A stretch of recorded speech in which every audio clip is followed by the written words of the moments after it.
Hoje não tem jogo. Não. Ontem a gente estava prolongando aqui, tinha o jogo do Brasil, estava todo mundo olhando no relógio, querendo assistir as duas coisas. Né, Solange? Não foi isso? Raquel, não foi isso ontem? Tem a Argentina. Olha lá, tá vendo? Mas tá bom, gente, boa noite. Então, em função da gente aproveitar bem o horário também, então vamos começar, tem gente chegando, vai se inteirando aí, e aproveite esse período inicial também para fazer uma pequena apresentação da escola, que eu estou vendo que tem muita gente que está vindo pela primeira vez, né? Quem que está vindo pela primeira vez?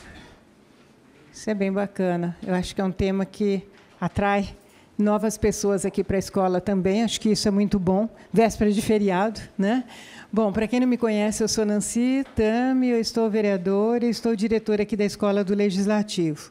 Então, só para situar, porque vocês estão vindo com uma finalidade de ouvir e de debater essa temática, mas para situar onde nós estamos, para que vocês possam aproveitar ao máximo esse espaço aqui na Câmara de Vereadores, né?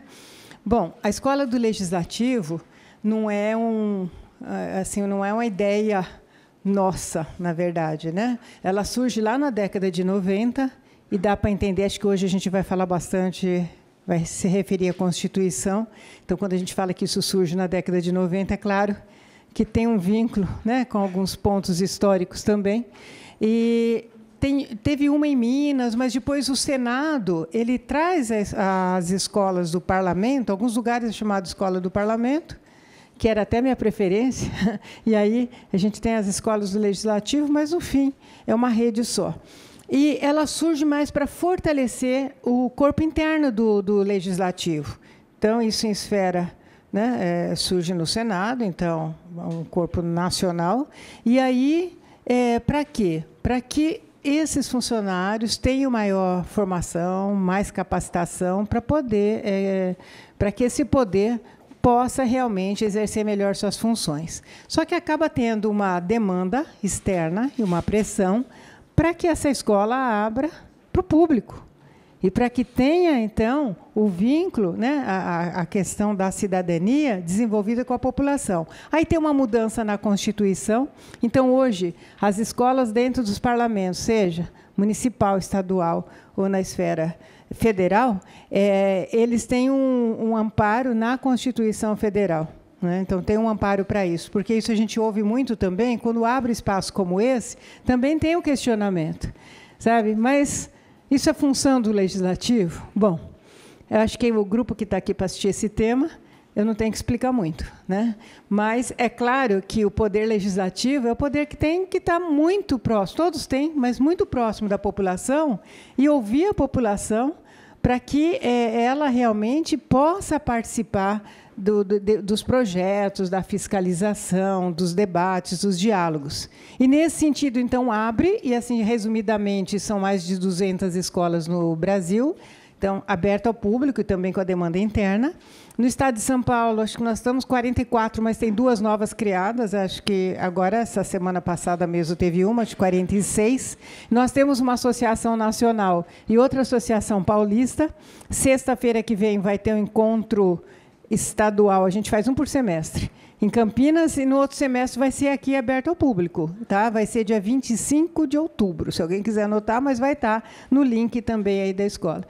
Então, a nossa escola aqui, ela surge num decreto de 2014, só que só em 2017 que ela começa a realmente ter um conteúdo, uma oferta de curso, um regimento interno, a nomeação. Então, eu estou como diretora, a Fernanda como secretária, a gente tem o Fábio Dionísio como coordenador, e temos um conselho que tem um representante da USP, um representante da Unimep e também um corpo interno, onde a gente pega os conteúdos uma vez por mês, analisa, coloca no formato melhor, ou junta, às vezes, 2 conteúdos e coloca as pessoas juntas aí para desenvolver um determinado tema.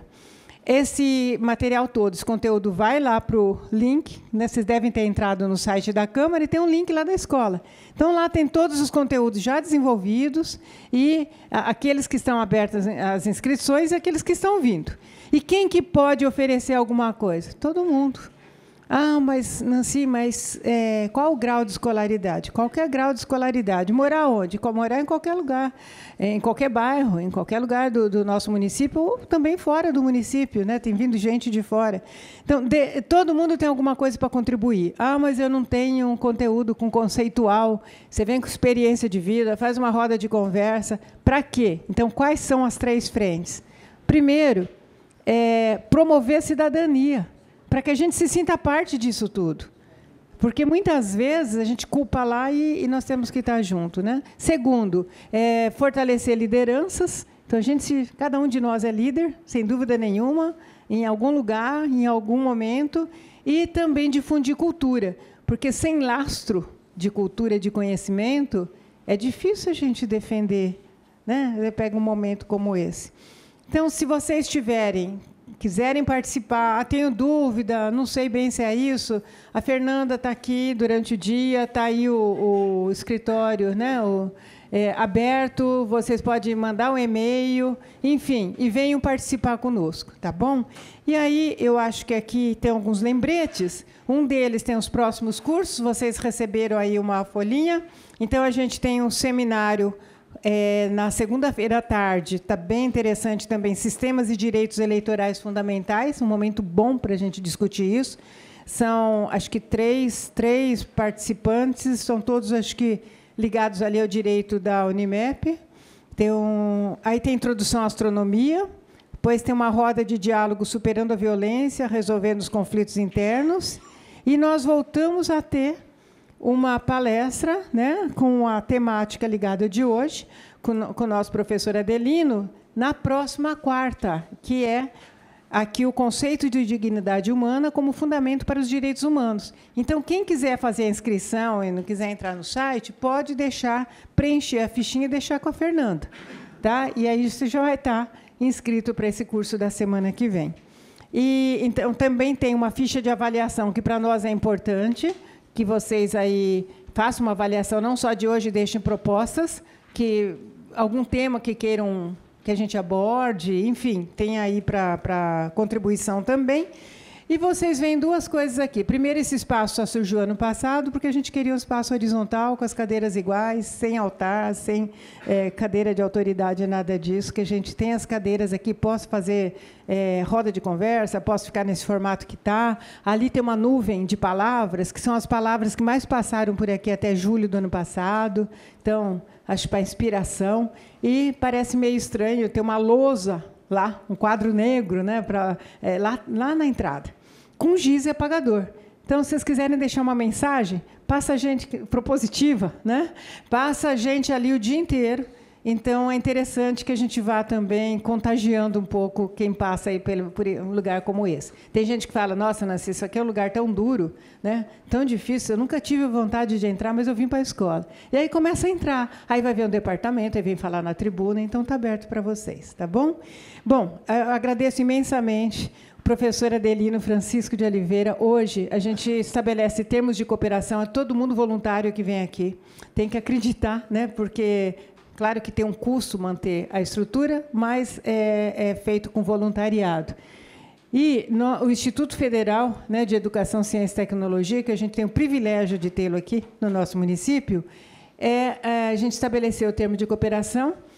Isso a gente deve ao professor Adelino, que levou a gente isso no Instituto, e é esse primeiro contato nosso hoje, né? Então, ele veio hoje inaugurar, né, na verdade, semear pela primeira vez esse termo de cooperação. E com esse tema, então, trajetória e perspectivas dos direitos humanos, o professor Adelino ele é pós-doutor, com pesquisa no campo de direitos humanos, ele é doutor em filosofia, ele é mestre em ciências da religião, ele é professor EBTT.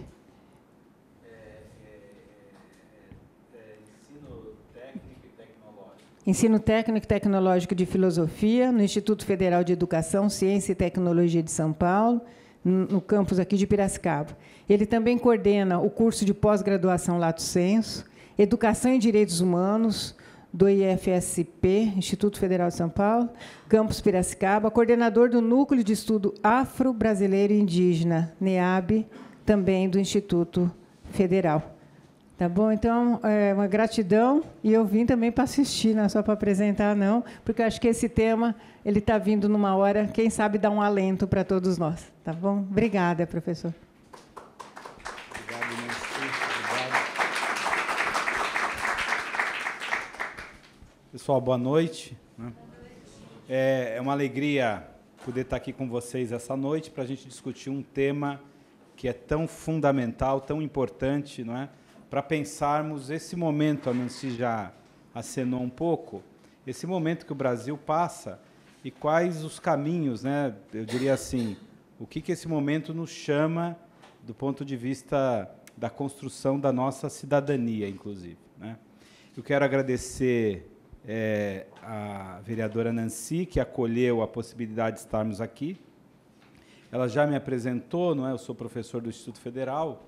E no Instituto Federal nós temos, não sei se vocês conhecem o Instituto Federal, o Instituto Federal fica ali no Santa Rosa, né? É uma instituição pública e que aqui em Piracicaba nós temos um leque de cursos mais na área da engenharia. Mas o Instituto Federal ele tem um diferencial, ele vai do ensino, por isso está lá, EBTT, né? É o ensino básico, técnico e tecnológico. Aqui em Piracicaba, então, desde 2016, nós temos o integrado, né? Além dos cursos de graduação em engenharia, engenharia mecânica, engenharia elétrica, engenharia computacional, nós temos o integrado que ali tem a formação integrado porque o aluno no ensino médio, ele faz o curso de ensino médio básico integrado com a formação pensando no mercado de trabalho, em formação técnica, né? E em Piracicaba, especificamente, nós temos uma pós-graduação. Cada núcleo do Instituto Federal tem uma autonomia para abrir cursos, né? Tudo depende da composição dos professores. Aqui em Piracicaba, nós tivemos, né, a fortuna de termos um núcleo de professores na área de humanidades, então nós conseguimos montar uma pós-graduação em Direitos Humanos. Como o Instituto é uma instituição pública, é uma pós gratuita, não é? Então, em setembro, quem tiver interesse, e aí exige só ter uma formação básica, uma graduação, nós vamos abrir a terceira turma. Nós estamos já começando a montar o edital, né? Bom, mais rapidamente, falar do Instituto Federal. Então, é lá que nasce uma discussão, eu diria assim, mais acadêmica, mas também formando lideranças na comunidade para pensar a temática dos direitos humanos. E falar em direitos humanos não é um tema fácil, né? Eu coloquei um primeiro momento, depois eu vou entrar no tema específico do nosso encontro de hoje, direitos humanos e concepções fundamentais. Quando se fala em direitos humanos, eu diria assim, é um campo carregado de controvérsias, né? Então, às vezes, a temática dos direitos humanos é reduzida a uma concepção, né, que acaba descaracterizando o que é os direitos humanos e qual a importância desse debate para a construção das nossas relações na vida em sociedade, né? Mas nós pensamos, e aí muito articulando com a Fernanda, eu esqueci de agradecer a Fernanda, que foi muito dedicada, né, e sempre ali atenta. Nós pensamos esse encontro, no gabinete da vereadora Nancy, em 4 momentos fundamentais.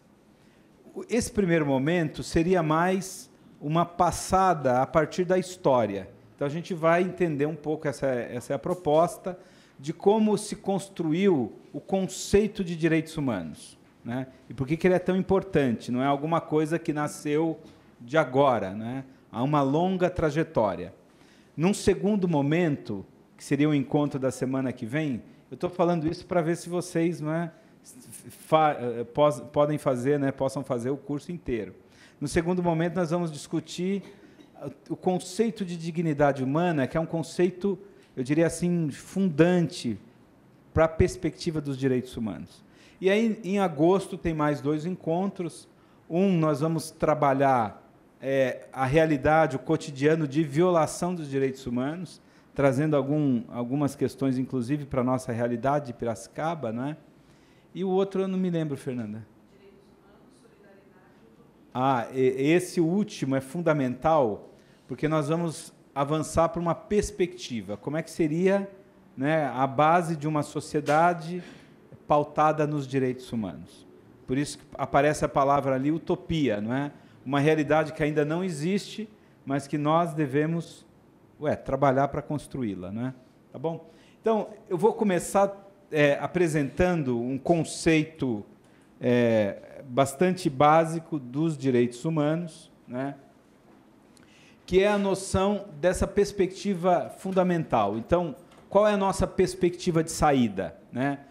O tema dos direitos humanos assume uma dimensão central em duas direções: na concepção de vida em sociedade, não é?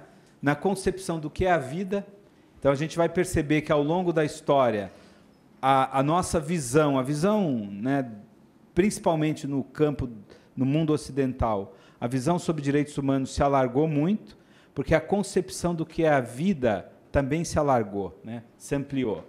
Então, o tema dos direitos humanos é central na concepção de vida nas sociedades de hoje. Por trás das noções de direitos humanos, encontra-se latente, está ali, né, subjacente, a compreensão acerca das possibilidades da vida. Isso aqui é um ponto importante. E a análise das condições fundamentais, básicas, para que a vida singular alcance ou realize essas possibilidades. Então, quando se pensa em direitos humanos, no primeiro momento, a gente pode até ficar... Bom, os direitos humanos são os direitos básicos para as pessoas viverem. Então, talvez, né, num passado não tão remoto assim, se entendia que as pessoas tinham que ter o quê para viver? As condições materiais mais objetivas. Então, é direito a acesso à saúde, acesso à habitação. É direito porque é condição sine qua non para que você viva, né? É direito à alimentação. Agora, conforme nós vamos ampliando a concepção de vida, o tema dos direitos humanos ele também vai adquirindo mais elementos. Por isso que as possibilidades que a vida pode ter. E aí tem um conteúdo que não é exatamente material. Material é básico, né? Quando a gente fala materialidade, todo mundo entende. O que a vida precisa de concreto? Eu preciso de comida, eu preciso, né? Mas, para além disso, a gente podia até pensar, não sei se é da geração de vocês, né? Aquela musiquinha do Titãs, né? A gente não quer só comida, né? A gente quer arte, diversão. Então, pensar as possibilidades da vida. Existe uma outra ideia aqui importante, que é quais são as possibilidades e as potencialidades. Quando se fala em direitos humanos, hoje, né, não se coloca como se fosse um modelo, né, que todo mundo tem que viver da mesma forma, né? Por isso que o tema dos direitos humanos ele avança em questões que são, inclusive, delicadas para alguns grupos da sociedade. Porque é a potencialidade, como é que eu vou viver a minha vida? Não dá para dizer que todos nós temos as mesmas potencialidades, né? Agora, todos nós temos que ter as condições necessárias para que essas potencialidades se aflorem. Por isso que o tema dos direitos humanos também está atrelado a uma concepção de educação, né? A educação é fundamental para que essas potencialidades humanas, quais são? Para a arte, para a cultura, para o pensamento, né? Para viver a dimensão da política, essas potencialidades elas possam aparecer, né? Não sei se vocês tinham pensado os direitos humanos. Então, identificar situações nas quais os direitos humanos, especificamente no que tange à realidade juvenil, porque é o tema que eu trabalho mais, são sistematicamente violados, representam um importante passo, né?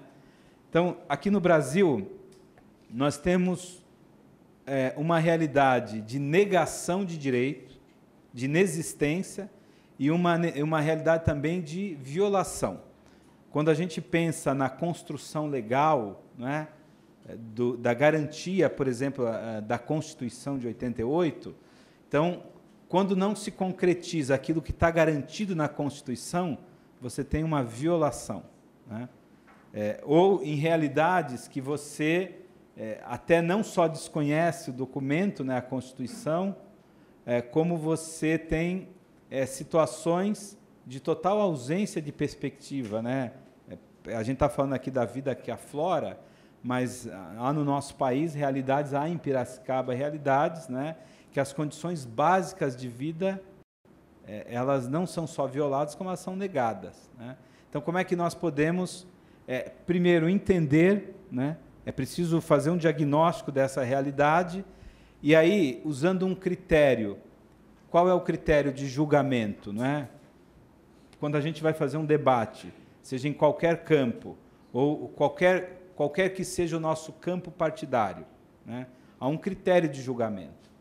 Então, vamos pensar a economia.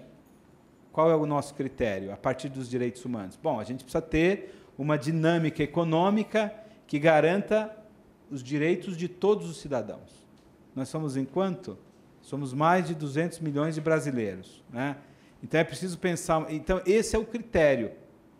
O critério para você julgar essa política econômica, ela é condizente com os direitos humanos? Ela é includente? Ela cabe todo mundo? É uma política que atende à promoção de vida de todos os brasileiros? Não, ela só atende um grupo. Esse é um critério que faz com que nós consigamos superar, por exemplo, né, as desavenças partidárias. Do ponto de vista dos direitos humanos, como é que nós vamos construir uma sociedade que caiba a todos os brasileiros? E nós não somos poucos, né? Nós somos bastante significativos. Agora sim, então, fazendo essa abertura, eu vou trabalhar um pouco alguma trajetória. Eu não quero cansar vocês, né? Não sei se a gente consegue, não é? Vou tentar percorrer o caminho, se a gente não conseguir esgotar, mas que pelo menos a gente tenha um tempo para dialogar. Eu acho que é importante, não é? Não no sentido de responder perguntas, até para conhecer um pouco a trajetória de vocês. Como é que nós vamos inserir a nossa trajetória pessoal dentro de uma história que a gente chama de história de longa duração, né? De longa duração.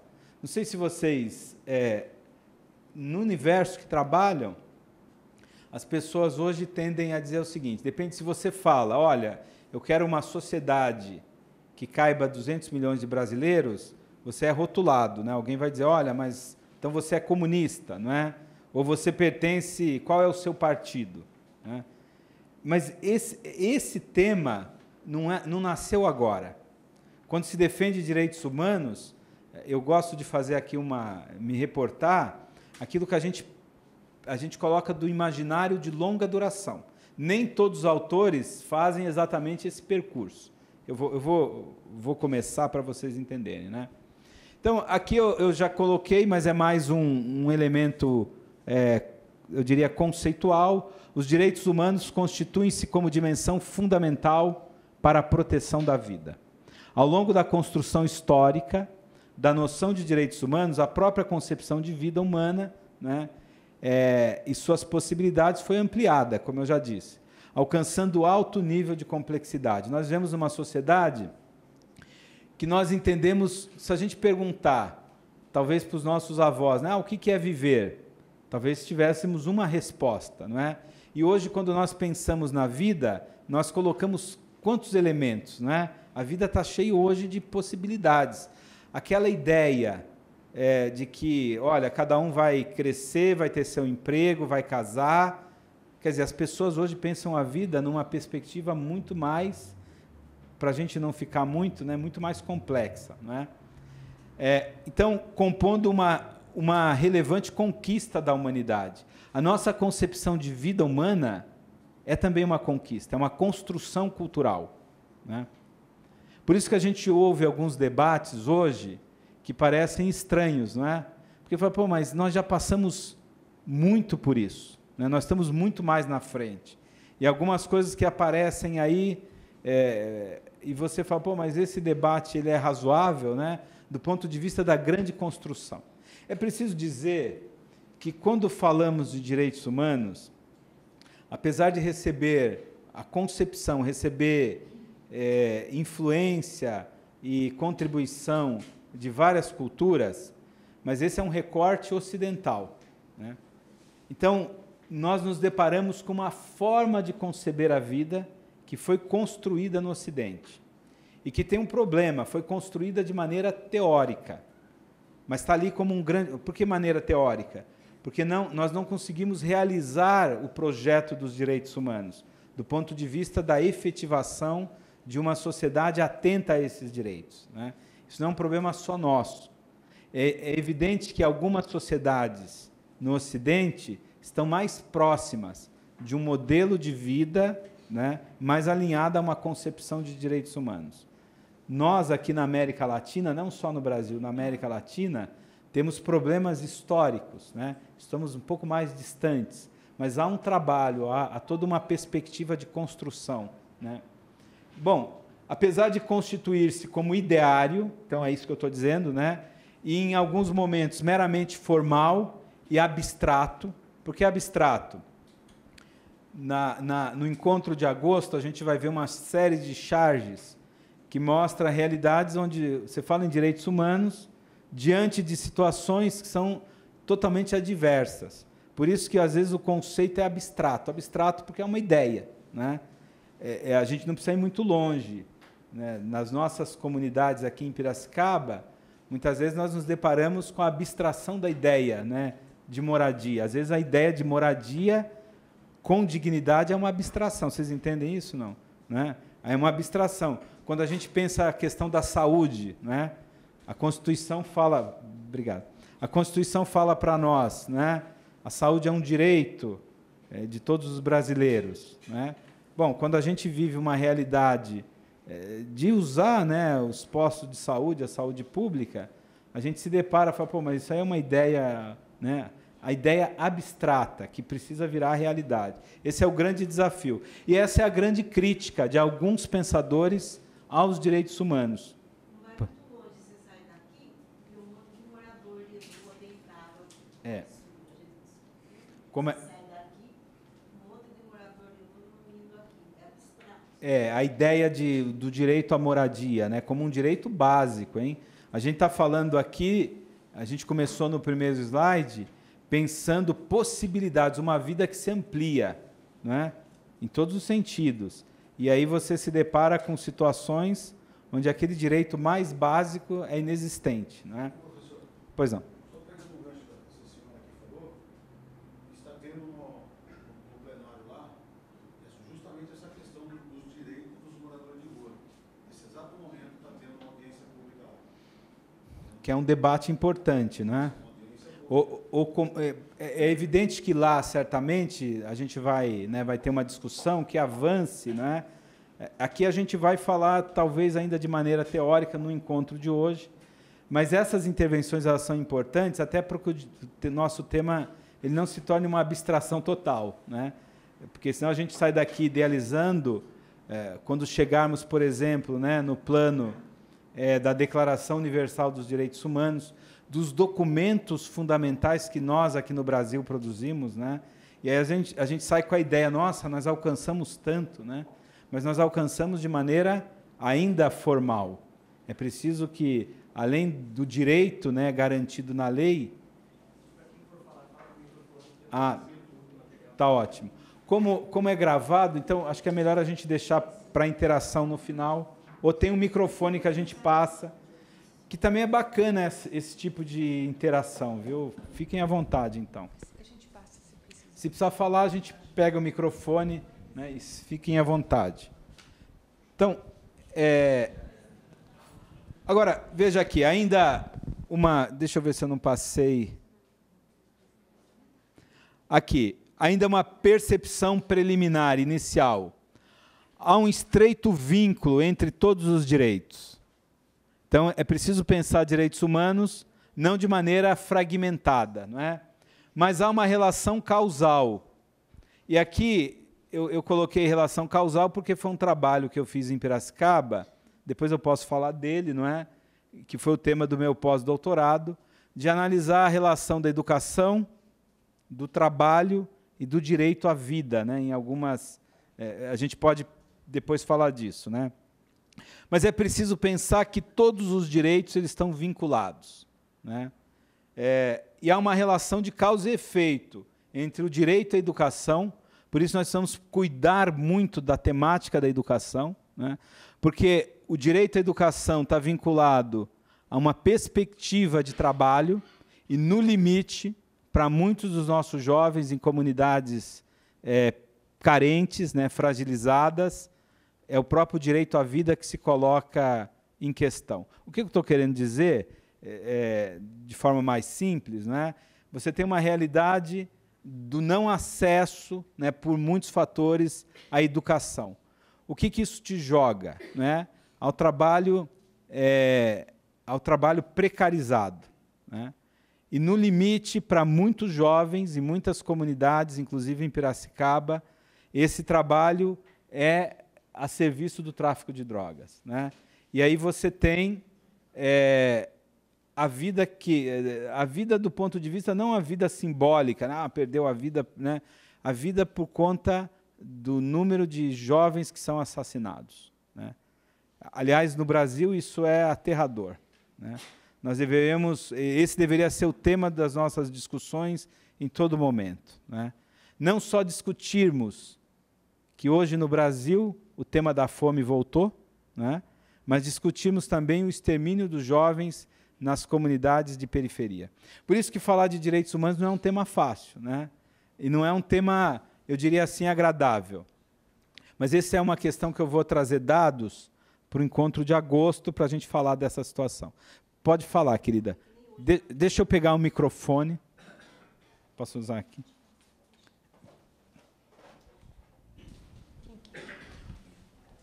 Olha, eu acho ótimo esse modelo da gente poder interagir. Então, que nem hoje na Fátima Bernardes, mostrou um mocinho que, para fazer a faculdade de odontologia, ele morou num lugar assim, terrível, é uma submoradia. Um barraco assim, o pior barraco possível, para ele se formar em odontologia. Por quê? Ele queria se formar, e a mãe dele era, acho que, de uma cidade do interior muito pobre. Ele não queria mostrar para a mãe dele a situação com que ele estava aqui para se formar em odontologia. Então, ele morou assim, numa submorada, que era menos que uma favela, para ele se formar em doutorado. Mas nunca contava para ninguém aonde ele morava, por vergonha. Até que, não sei se descobriram, daí na rede social, os colegas da faculdade de odontologia fizeram uma vaquinha e conseguiram arrecadar um dinheiro para ele ter uma moradia melhor. Agora, daí ele foi na Fátima Bernardes. Agora, pergunto eu, você acha que todo mundo vai ter esse tipo de força de vontade que ele teve?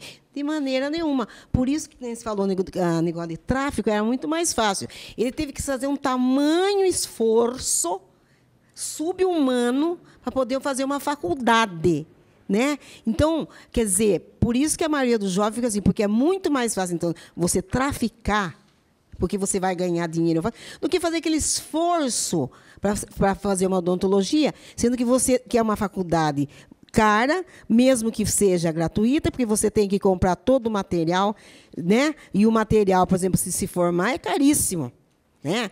Desde, sei lá, de um simples material, mas você tem que comprar, né? Então, olha o esforço que ele fez, ele se formou. Mas você acha que todo mundo tem essa cabeça? Como é que a senhora chama? Fica uma presa fácil para as coisas. Como é que a senhora chama? Márcia, mas aqui tem duas questões que a gente não vai dar conta de resolvê-las agora, porque senão a gente... Mas é preciso dizer. A primeira é que não é que o tráfico de drogas ou o trabalho precarizado é mais fácil. É que, em muitas situações, é a única possibilidade. É aquilo que é possível, é aquilo que... Né? E uma outra coisa que é importante é pensar uma sociedade, e esse é o grande desafio para o nosso último encontro, né? Uma sociedade que dê estrutura para que as pessoas possam, por exemplo, ter oportunidade de fazer uma faculdade ou de odontologia, não é? Ou a faculdade que ele sentir mais apto. Mas isso não pode ser entendido como, isso é um esforço de cada um. Porque aí a gente cai naquilo que é chamado hoje de meritocracia, né? A meritocracia ela é um engano. Primeiro que, se todos os jovens lá da comunidade se esforçarem, eles não vão ter vaga na faculdade, né? É preciso mudar as estruturas para que as pessoas possam fazer uma faculdade, estudar lá no Instituto Federal, que é um colégio, né, de um nível de excelência, para que esse modelo de educação... Por exemplo, no Instituto Federal nós atendemos, a cada ano para o integrado, abrimos 80 vagas, porque tem 2 integrados, né? 2 integrados, um em mecânica, outro em informática. 80 vagas de um universo de mais de 600 alunos que nos procuram. Mais de 600. Então, quer dizer, você não consegue... A gente tem um aqui em Piracicaba. Piracicaba tem estrutura, demanda para termos mais escolas públicas com esse nível, né? Quando eu falo desse nível, não é porque eu sou do Instituto Federal e estou puxando a sardinha, né? Quando alguém está na iniciativa privada, aí a gente tem que ter um certo cuidado. Agora, na iniciativa pública, o Instituto Federal é uma instituição pública, é um patrimônio, não é? É fruto de uma política pública, de uma visão de educação, né? E é isso que a gente precisa valorizar, né? São esses espaços que devem ser ampliados, né? Hoje, sem dúvida nenhuma, e sem sombra, né, de comparação, é o melhor ensino médio de Piracicaba. Alguém pensou, pô, Adelino, mas é aquele colégio privado. Não tem nível de comparação, né? Pela estrutura, pelo modelo. Então, agora, quantas vagas? Então, mesmo que nós tenhamos muitos jovens estudando, dedicados, né, eles não vão dar conta, porque não há vaga para todos. Estruturalmente não cabe. Então, a gente precisa mudar a estrutura para que as pessoas, né, para que caiba mais gente. Mas, muito bem colocado. Vou começar, então, já falando da longa trajetória, né? Pode-se compreender que os direitos humanos representam, sintetizam todo um caminhar histórico da humanidade, e esse caminhar histórico está ligado à concepção de cultura e de civilização no Ocidente, né? Então, é um longo caminhar. Então, quando se pensa em direitos humanos, nós temos uma origem remota, né, que é a tradição ocidental. Onde começa a tradição ocidental, né? É evidente que lá, quando começa-se a se estruturar o mundo ocidental, não se falava nas palavras direitos humanos. O conceito de direitos humanos é do século XVII, né? Mas eu diria assim, todos os elementos que formam essa compreensão vêm da longa tradição do pensamento ocidental, né? Então, a construção histórica que soma contribuições de muitos povos, de diversas culturas. Por isso, quando a gente ouve alguém falando, eu sou contra direitos humanos, a primeira coisa é falar, pô, mas você sabe que isso é uma construção que não foi inventada agora, né? Você sabe que a humanidade avançou, não é? São milênios de história de civilização ocidental, né? A gente hoje usa muito esse termo, né? O que nós queremos? A civilização ou a barbárie, né? Já viram essa expressão? Vai colocando essa antinomia, não é? Porque, às vezes, as pessoas defendem pautas ou ideias que elas nem sequer fazem, né, noção da consequência daquelas ideias, né? É evidente que, colado ao conceito de direitos humanos, se encontra a noção de democracia, né? A construção da democracia, ela também é mais que milenar, né? É evidente, a gente vai pensar lá nos gregos, né? Depois, nas revoluções modernas, nos pensadores modernos, eu vou falar rapidamente deles. Mas essa construção mais que milenar, ela não pode ser jogada fora, né? Às vezes, por alguns até desavisados, né? Até tem boa intenção, eu quero que mude tudo. Então, mas é a democracia que tem que ir embora, não é? É um equívoco. Não entende o quanto a humanidade construiu para chegar naquela concepção, naquela definição, né? Então, vamos lá. Muito rapidamente, o que eu faço aqui? Há uma decisiva contribuição da tradição cristã, né? Queria dizer, academicamente, vocês praticamente não vão encontrar livros dizendo que a concepção de direitos humanos remonta a uma experiência lá do cristianismo primitivo. Alguns raros livros fazem esse movimento. Aliás, não falam apenas na experiência cristã, falam na experiência judaica, mais remota ainda, né? Então, alguns livros vão dizer, olha, a primeira noção, porque quando a gente pensa na construção do Ocidente, quais são as duas grandes culturas? Olha, de um lado, se a gente vai mais remota, né? Não sei se tem algum professor de história, me desculpe as generalizações, né? Mais remota a gente pensa na civilização da Mesopotâmia e na civilização egípcia, né?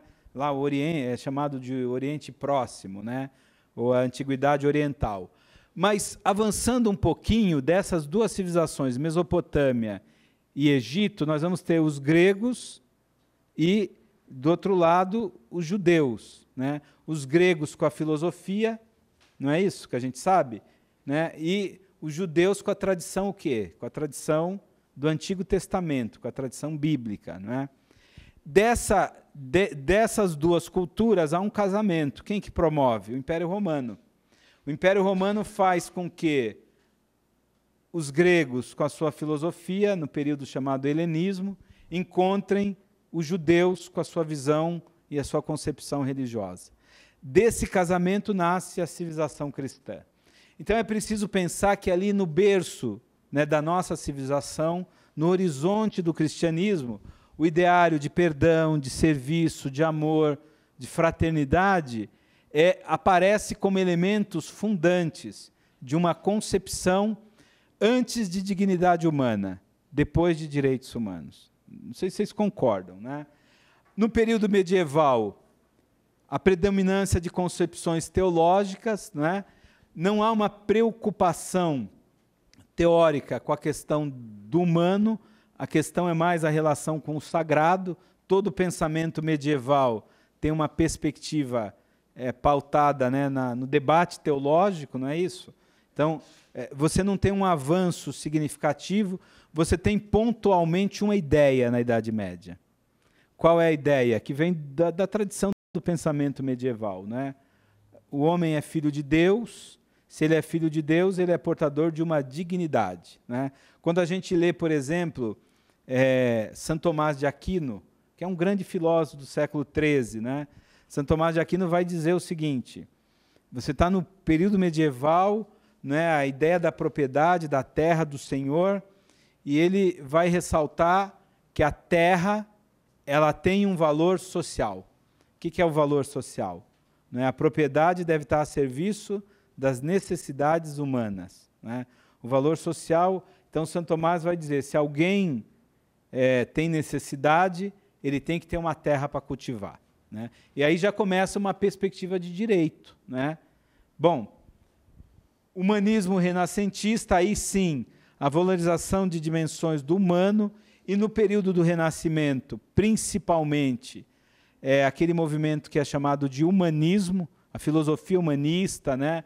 O resgate que os renascentistas vão fazer da leitura e das tradições religiosas, né? Vão voltar à antiguidade, a releitura de Aristóteles, de Platão, mas, de qualquer maneira, o que o Renascimento aponta? Eu estou passando aqui muito rapidamente, a gente poderia pegar, por exemplo, alguns autores do Renascimento, de modo particular, eu vou só citar, né? Mas autores do Renascimento que falam já de uma perspectiva de uma sociedade diferente. Qual é o autor que eu queria citar? Por exemplo, né? Aquele chamado Tomás Moros. Vocês já ouviram falar? Tomás Moros é incrível, porque ele escreve, no Renascimento, um livro que é chamado de Utopia. O título do livro é Utopia, a Utopia. Ele cria a palavra. A palavra utopia significa, ao pé da letra, né, do grego topos, lugar, não é? E o como negação é o lugar que não existe. Então ele cria lá um romance que ele fala, existe uma ilha, que é a Ilha da Utopia, que é um lugar que não existe. Mas o que tem nesse lugar? Primeiro, o que não tem? Não tem pobreza. Depois, o que não tem? Não tem propriedade privada. Então, ele já pensa uma sociedade onde não existem pobres, não existem diferenças sociais. Né? Ele escreve esse livro na Inglaterra. O que está acontecendo no Renascimento? As divisões religiosas. E lembra lá a Reforma Protestante com Martinho Lutero na Alemanha, com John Calvino, né, em Genebra. E na Inglaterra, quem vai promover a reforma é o rei Henrique VIII, né? E de todos os lados, o que se tinha? Perseguição religiosa. No século XVI, Thomas More escreve um livro onde ele fala de liberdade religiosa, onde as pessoas iam viver a religião, existe a religião, o culto, né, ao sagrado, mas as pessoas tinham liberdade. Então ele já pensa uma sociedade sem conflito religioso. Eu estou achando que nós brasileiros precisamos ler a Utopia, né, no sentido de como é que nós vamos reconstruir, não é, as relações numa perspectiva, inclusive, de superar os conflitos religiosos que estão postos entre nós, né? Mas eu vou avançar um pouco mais. Aí sim, dentro do pensamento moderno, veja, qual é o propósito desse primeiro encontro, né? Uma aula chata de história, por isso que as intervenções de vocês são muito importantes. Dentro dessa trajetória, aí o pensamento moderno, aí nasce o conceito de direitos humanos, né? Principalmente nesses três pensadores. A gente poderia até retroceder um pouco, pensarmos, né, com um pensador italiano chamado Maquiavel. Mas Thomas Hobbes, que vocês já ouviram falar, John Locke, esse aqui é fundamental, não é? E Jean-Jacques Rousseau. O que esses pensadores trazem? Eles começam a articular um conceito, que é o conceito de direito natural. Já ouviram isso, não? Direito natural, né? Por que essa ideia de direito natural é importante? Porque eles vão dizer o seguinte: todo homem, todo ser humano, é óbvio que os discursos, né, eu estou falando de ser humano, mas aqui a palavra era homem, não é? Não se avança numa perspectiva ainda de pensar a mulher, mas eles estão dizendo todo homem é portador de direitos, e esses direitos são dados pela natureza.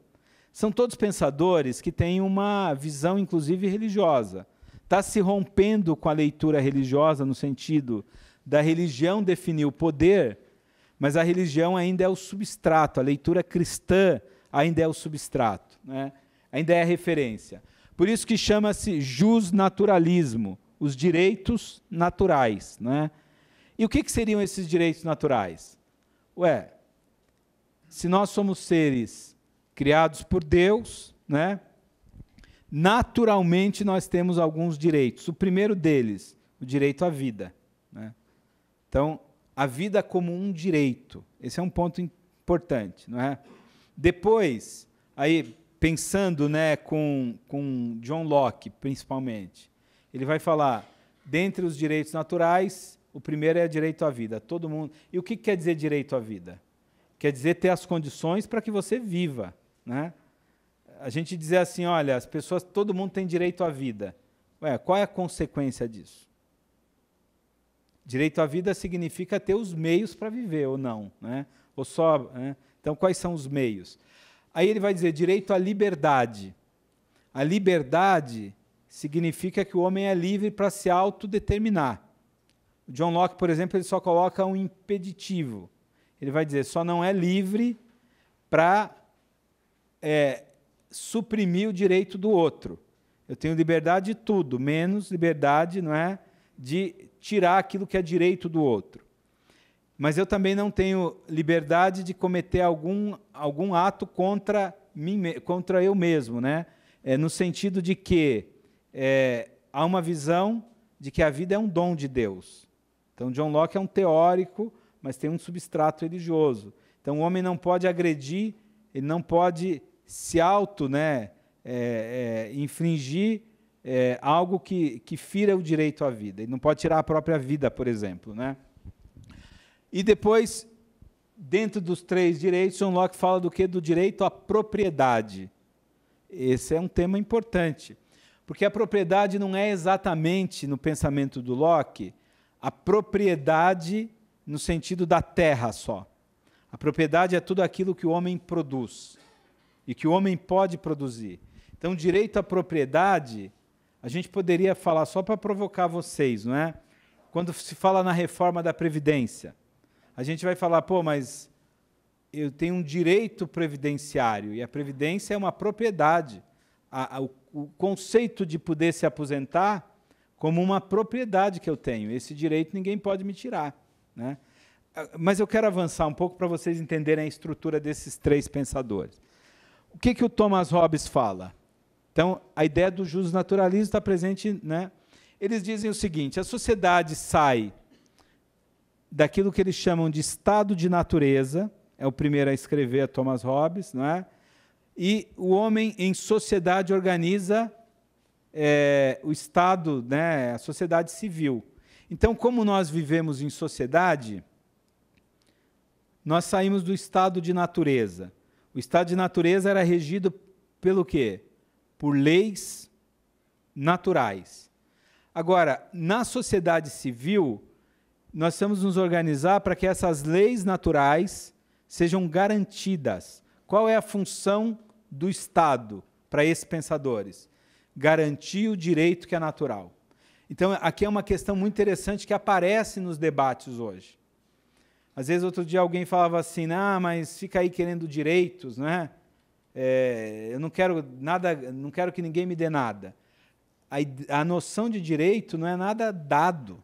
Então, veja, o direito é algo natural que o homem tem, é a condição mínima, né, para o homem viver a sua humanidade. Para que serve o Estado? O Estado seria uma instituição criada pelos homens, né, para garantir esses direitos. Por isso, veja só, para Thomas Hobbes, o homem vive numa situação de conflito, de luta. Ele usa aquela frase, né, o homem é o lobo do homem. Então é necessário um pacto, ele chama de pacto social, e esse pacto vai garantir o quê? A convivência entre os homens, a sociabilidade, né? Por isso que o Estado ele precisa ser esse elemento que garanta a sociabilidade. Ele estabelece as normas, né? Então eu abro mão de me colocar contra o direito da colega, né? Em que perspectiva? Porque agora o Estado vai regular a sociedade para que se equacione todos os interesses. Isso aqui é importante. Agora, John Locke ele vai um pouco mais do que Thomas Hobbes. Ele não entende que o homem está em conflito, mas que na sociedade civil, os homens, né, a sociedade faz um pacto, um contrato social. Esse contrato social é o quê? São as leis. Por isso que esses três filósofos, eles são chamados de contratualistas. Na origem do pensamento deles está a nossa visão de constituição, né? A nossa sociedade ela também se organiza por meio de um contrato, né? Então, esse contrato é o quê? Qual é o nosso contrato? É a Constituição de 1988. E essa Constituição de 88 ela tem uma importância central, porque ela representa realmente um momento na sociedade brasileira de consolidação de uma série, de um processo histórico que vem de longo tempo, né? E de consolidação de vários grupos.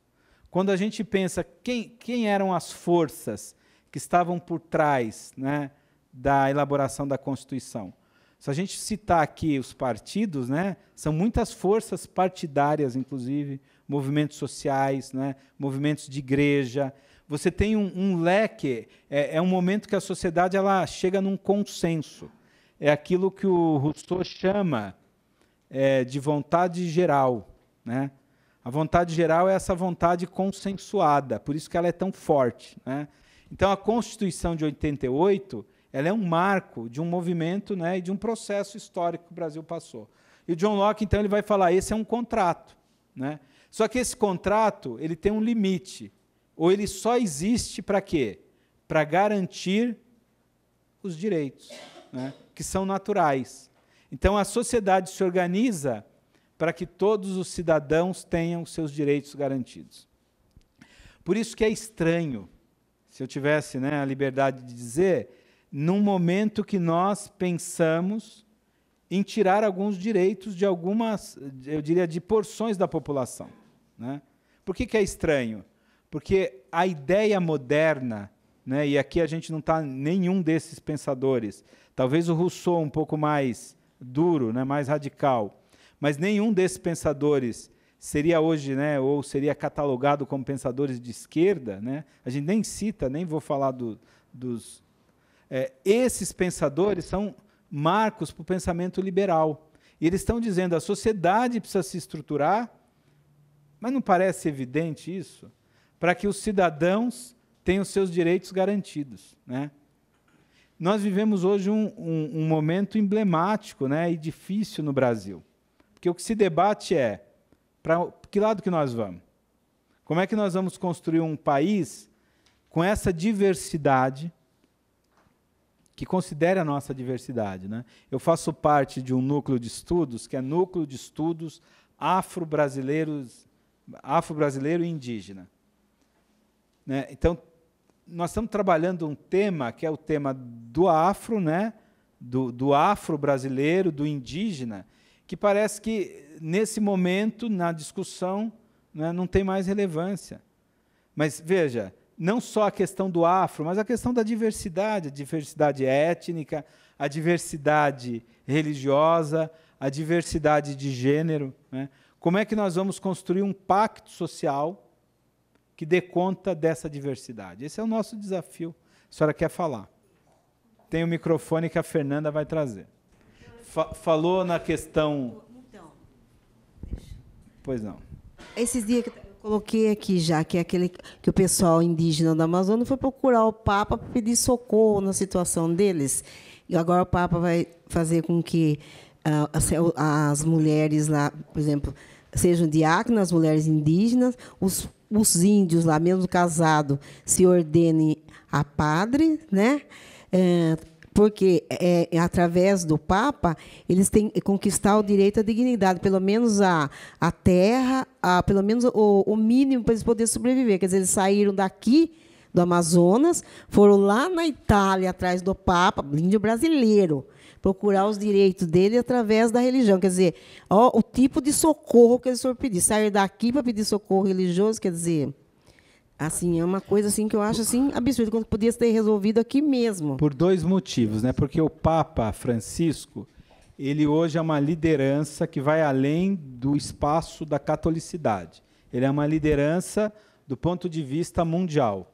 E ele assumiu, desde quando se tornou Papa, essa perspectiva dos direitos humanos, né? Porque quando se fala em direitos humanos, se fala, por exemplo, ele escreveu um importante documento para discutir a sustentabilidade, né? A questão ambiental. Então, o direito humano é também preservar o meio ambiente, não é?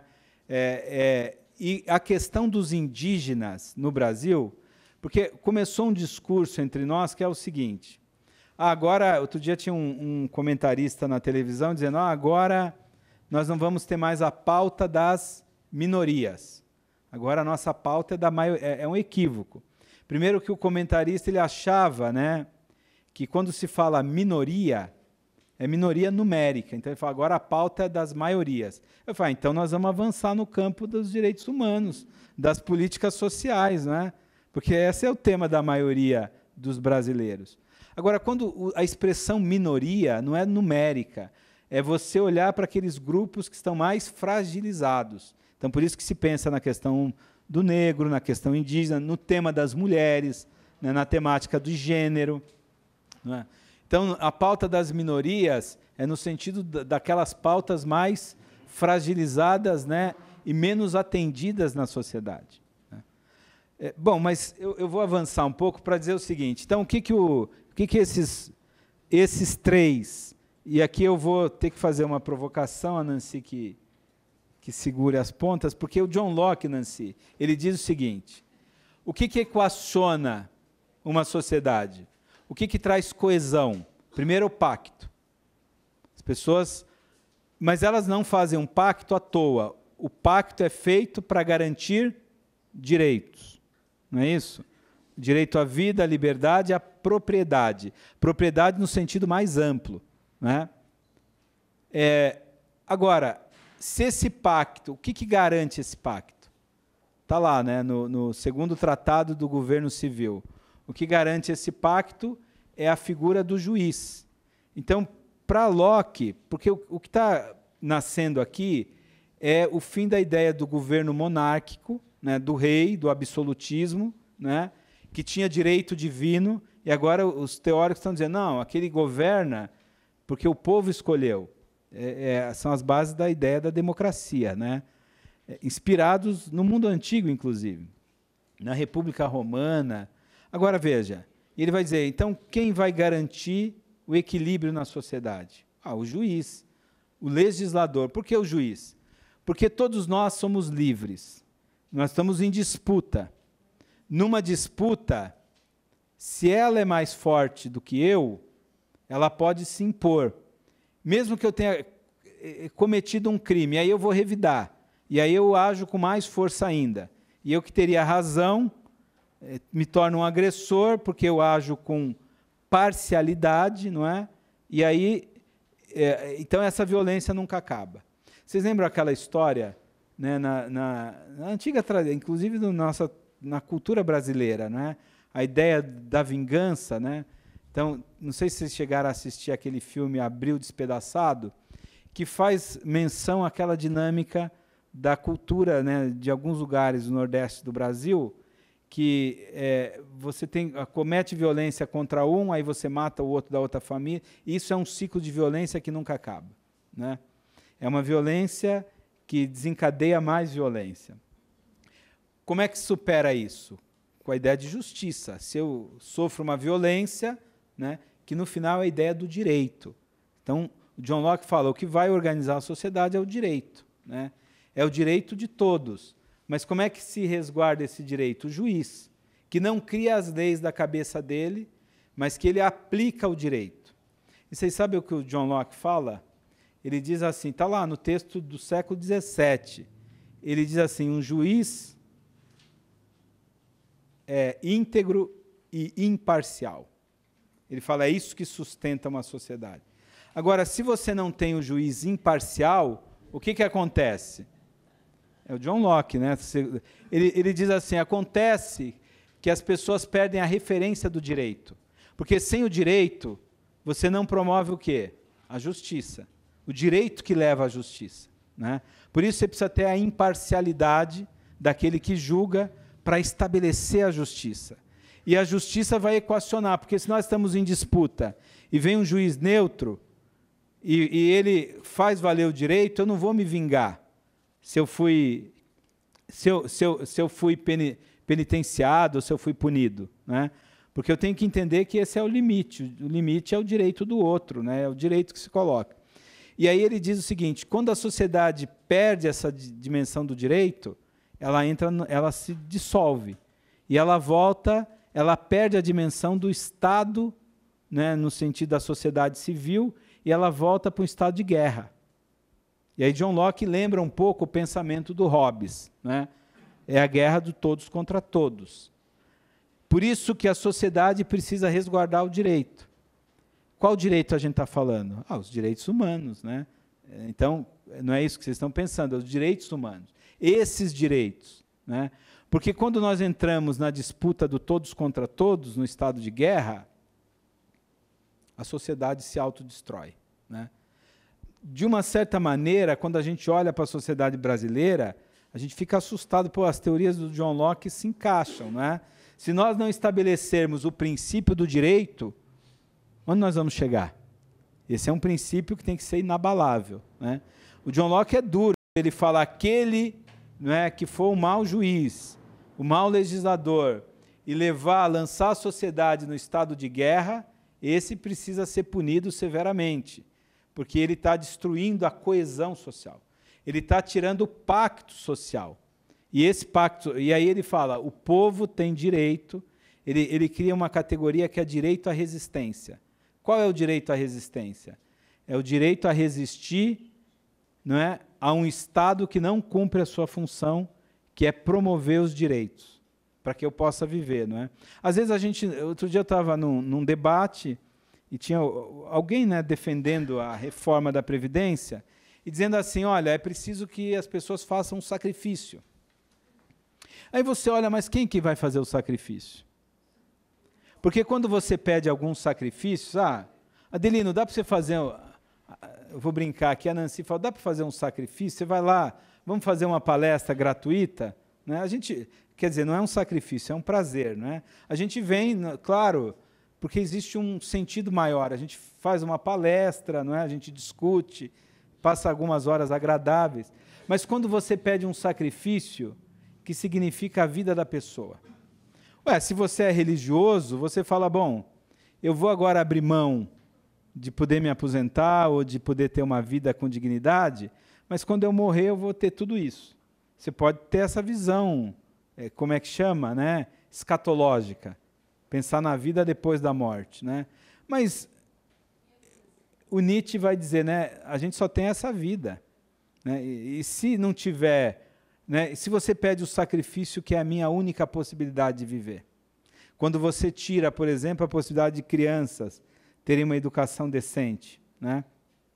Quando você estabelece 2 critérios, um é a flexibilização das relações de trabalho.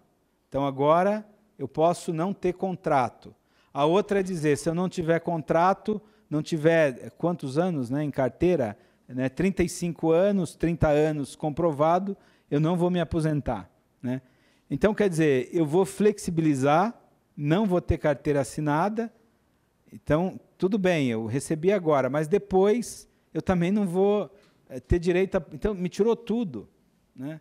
O que eu estou querendo dizer, o que o Locke fala? Ele fala do direito à resistência. Resistir a quê? Resistir a todas as forças que vão contra o pacto. Qual é o nosso pacto? A Constituição de 88. Bom, só para avançar mais, eu ia falar do Rousseau, porque o Rousseau é um filósofo que sustenta, não é? Aonde está o poder? O poder emana do povo. Então, aqui é a ideia da democracia no sentido mais radical, né? Todo poder só é poder porque é legitimado, né? E o Rousseau ele pensa numa democracia direta, onde o povo participa, né? Ele pensa numa democracia consensuada, né? Nós temos na nossa democracia momentos de democracia direta e muito mais uma democracia indireta, né? Quando a gente vota, diretamente a gente está ali exercendo, ou quando há um plebiscito, não é isso? Bom, a gente chega no iluminismo, porque tudo isso aqui, essas discussões, elas são base para quê? Para um primeiro documento que vai aparecer, que é a Declaração dos Direitos do Homem e do Cidadão, né? Porque vai pipocar, já no final do século XVII, as revoluções. Revolução que eu estou pensando, Revolução Francesa, antes da Revolução Francesa, a Carta de Independência dos Estados Unidos, né?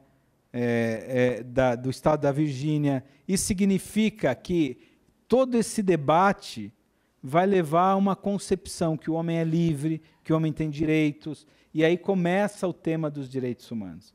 E a grande declaração, né, que é o primeiro, né, o primeiro documento, que é a Declaração dos Direitos do Homem e do Cidadão, no campo das revoluções, né? Vocês querem ver aqui? Eu falei aqui do Kant, porque o Kant ele não discute direitos humanos, mas ele discute um tema que está muito colado, né? Que é o tema da ética. Então, quando a gente pensa em direitos, a gente pode pegar o fio, né, da tradição do pensamento ético, né? E o Kant, talvez vocês conheçam, aquela célebre frase dele, né? Qual é o critério de você agir de forma correta, né? Quando a sua ação ela pode ser transformada numa lei universal, então essa ação é boa. Então, antes de agir, você pensa, se isso se tornar uma lei e todo mundo agir dessa forma, é bom, né? Então, bom, mas de qualquer maneira, o movimento iluminista, né? Estão vendo a palavra iluminismo, né? Há uma leitura de que a razão, de que a compreensão crítica vai levar a uma sociedade melhor, né? O conhecimento traz o quê? Essa é a visão iluminista. Essa é a nossa tradição. Quando a gente ouve agora, por exemplo, discursos, né, contra contra as universidades ou o anti-intelectualismo, a gente vai, pô, mas que mundo que é esse? Porque a nossa cultura está sedimentada numa leitura, né, numa compreensão que o conhecimento nos leva para mais longe, né? E, de repente, a gente se depara com visões, né, obscurantista, anti-intelectualista, não é? Vamos jogar fora todo o conhecimento. Se com conhecimento a gente já está numa situação difícil, né, jogando fora toda a produção, tudo aquilo que a humanidade produziu no sentido positivo. Está difícil, não? Eu vou correr. Que horas são agora? Ah, tem um relógio, ó. Então, agora eu vou correr um pouco mais, porque eu quero pelo menos citar, né? Aí, avançando, se a gente estava ali no final do século, né, na passagem do século XVIII para o XIX, há um momento crucial que é a construção da Declaração Universal dos Direitos Humanos. Essa declaração, que é um marco, né, na cultura ocidental, ela é de 1948. Aqui tem duas coisas importantes, que eu queria só fazer uma memória.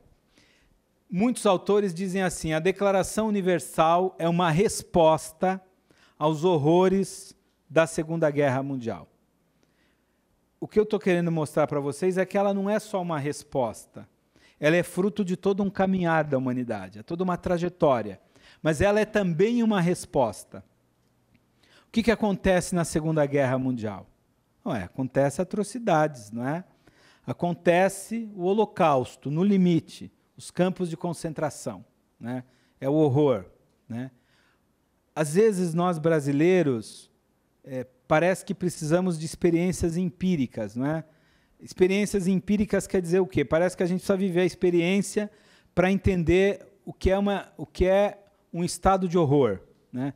Eu cito aqui a filósofa Hannah Arendt, porque ela tem duas questões importantes. Primeiro, que ela é de origem judaica. E como uma mulher judia, ela vivia na Alemanha e vai ser presa, né? Mas ela consegue escapar, e ela foge para os Estados Unidos. Então, ela faz a experiência como judia, né, do que foi o totalitarismo sob o domínio de Hitler, né? O que foi a Alemanha nazista? O que é você ser perseguido, não é? Talvez aqui os afrodescendentes, os indígenas entendam, né? O que é você ser perseguido por conta da sua origem, ali é a origem étnica, né? Da sua etnicidade. E ela vai para os Estados Unidos e depois ela vai acompanhar, né, todo o desenrolar depois da guerra, né? Ela escreve um livro impressionante, que é Reichmann em Jerusalém, onde ela acompanha, né, o julgamento de Reichmann, que tinha uma autopatente na Gestapo, né, no exército de Hitler, né? E ela vai se impressionar com a forma, quando ele é confrontado, né, de tudo que ele coordenou, que ele liderou, e a forma banal, e ela cria esse conceito, a banalidade do mal, né? Ele provoca um mal que ela chama de mal radical, mas ele não consegue mais se dar conta do mal que produz, né? O mal se tornou banal. Às vezes a gente banalizado, né? Às vezes a gente vive situações tão difíceis e tão duras, que é, por exemplo, essa que a senhora nos conta, não é? As pessoas dormindo na calçada. E isso se torna tão cotidiano que não nos toca mais, né? É um primeiro movimento para ficarmos preocupados, quando nós perdemos a capacidade de sentir o sofrimento do outro, né? Uma situação objetiva, bom, mas isso não nos toca, né? Isso não é problema meu, ou isso é tão comum, né? Mas ela cria um outro conceito, que é o conceito de totalitarismo. E é isso que eu queria falar, não é? O que é o totalitarismo? É quando você está num estado, veja, a gente tem duas maneiras, né, de de uma situação de ditadura. Você tem o totalitarismo e você tem a ditadura, né, ou autoritarismo. Nós tivemos no Brasil uma experiência de um Estado autoritário, ditatorial. Mas o totalitarismo, além do controle do corpo, né, você não tem liberdade, ele também quer a sua mente. Então, por isso que a Alemanha de Hitler ela era totalitária, né? Não bastava você estar ali enfileirado, você tinha que fazer a saudação, não é? Você tinha que ser... exatamente. O totalitarismo, então, ele impõe uma forma de viver e uma forma de pensar, né? O que se fazia na Alemanha do Hitler? Se queimava livros, né? A gente pode assistir tantos filmes que hoje se reportam a isso. Aliás, nós brasileiros precisamos assistir esses filmes, né? Se a gente não quiser discutir o que foi o período de exceção no Brasil, vamos olhar lá na Alemanha para que a gente não tenha nenhum tipo de ingenuidade, dizendo, olha, aquilo é melhor que isso, né? Mas, de qualquer maneira, o que acontece em 48? Como resposta, você tem a Grande Declaração, que é um marco. E o Brasil é um dos países que assinam essa declaração logo no início, né? O Brasil é signatário da declaração. Ser signatário da declaração não significa, então, que ela vai se tornar realidade, né? Bom, depois nós temos uma série, por isso que eu coloquei, a Declaração Universal dos Direitos Humanos, ela foi forjada ao longo da história. Ela não é só fruto de uma resposta objetiva, ela é uma construção de uma visão de homem e de mundo, né? Mas, no limite, naquele momento terrível, foi preciso uma resposta mais enfática, documental, né? É preciso dizer, por escrito, em um documento assinado por várias nações, que os homens são portadores de direitos fundamentais, né? E aí nasce a declaração. Bom, depois nós temos uma série de tratados, né? Eu vou avançar porque eu quero chegar aqui, e no Brasil, né? Fazendo um recorte da cultura recente, não é? Nós temos 20 anos de regime militar, então é um momento de supressão de direitos. Esse tema dos direitos humanos não se debatia, não se discutia, né? Nós temos um marco nisso tudo, que é, no início dos anos 90, a publicação, um pouco antes, né, a publicação daquele livro que a gente precisa voltar a ler, Brasil Nunca Mais. Vocês conhecem esse livro, não? Esse livro é um documento muito importante sobre a coordenação do arcebispo ligado à Igreja Católica, né, Dom Paulo Evaristo Arnes, em São Paulo. Ele faz um compêndio, um relato, né, do que significou a ditadura no Brasil. São vários autores, mas você tem, quem assina é Dom Paulo Evaristo Arnes como organizador, né? Mas o nome do livro é Brasil Nunca Mais, né? Esse livro é importante. Por que ele é importante? Porque quando você discute esse tema, e se há alguém refratário, você tem um livro escrito no campo religioso, né? Então, quer dizer, é uma autoridade religiosa do campo católico, né? Mas que tem, quando escreve, por exemplo, ele coordena, mas você tem ali a interlocução com outras lideranças de igrejas, né, de outras igrejas, né? Mas ele é um documento porque ele traz o registro do que foi a ditadura no Brasil, né? Quando a gente lê o Brasil Nunca Mais, a gente quer dizer, é uma experiência ali relatada, né, tão no limite do que é o ser humano e tão perversa, que a gente entende que essas pautas, né, de acabar com a democracia, quer dizer, esse tipo de coisa é impensável, né? É assustador. Quer dizer, num ambiente não democrático, a gente nem teria a possibilidade de uma discussão como essa, né? E olha que a discussão está no nível só das ideias, não é isso? Bom, mas qual é o grande documento depois do processo, né, da ditadura, da superação da ditadura? A Constituição Cidadã de 1988. A Constituição é um marco, né? É um marco que a sociedade... E a gente tem que pensar, como eu falei no começo, né? não é, eu gosto sempre, quando você vai lendo o Congresso Nacional que o Brasil teve, né, os constituintes, você parece que é um período iluminado, né, de pessoas assim, com um nível de compreensão do que é o Brasil, né, e às vezes na história você tem esses períodos. Quando a gente fala ali dos filósofos do século XVII, né, você tem períodos que eles designam de períodos de ouro, e o Brasil tem um período que é fundamental. Depois, né, todo o movimento das diretas, mas esse elan, não é, de que nós vamos construir um país, né, pautado no direito. E a nossa Constituição ela tem uma força no sentido de projetar o país, de pensar, não é? Quando a gente percebe esses debates sobre a Previdência Social, por exemplo, precisamos ler a Constituição, né? A Constituição ela tem uma visão do país.